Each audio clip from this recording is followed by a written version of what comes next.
De commotie is juist jong grut in Zijtaart, een dorpje onder de reek van Veghel, maar net meer eens 1600 inwoners.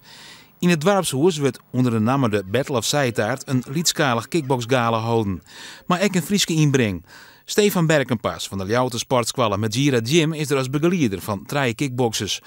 Op het moment dat de sketten wordt, zit hij in de klaarkamer. En ik allemaal tumult, rennende mensen, schreeuwende mensen. En ik deed de deur open, ging kijken. En toen hoorde ik vechtpartij, schietpartij bij de ring. En toen ben ik gaan kijken, want er waren nog meer mensen mee. En bleek inderdaad dat er 2 mensen op de grond lagen waarop geschoten was. Dan moet je toch enorm schrikken, lijkt het mij. Ja, nou, iedereen schrikte, met name paniek, omdat er ook was 's middags jeugdwedstrijden. Er waren een hoop kinderen liepen er rond.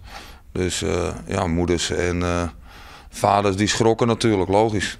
De politie had tot nota 4 mensen kunnen houden. Toch is net heel natuurlijk hoe de shitpartij ontstaan kon.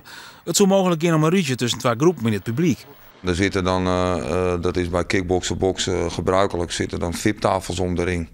En daar is de ruzie tussen een aantal mensen ontstaan, zoals ik heb begrepen. Na de rechtszaak in Badr Hari, die het in de Amsterdam Arena een zakenman mishandelen, komt het kickboksen nou binnen de mannen opnieuw min in het nijs.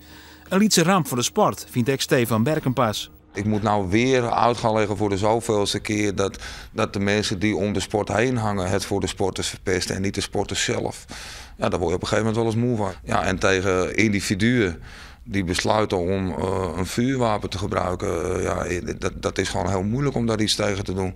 En dat lukt de overheid niet. Laat staan iemand die een sportgala of een sportevenement organiseert.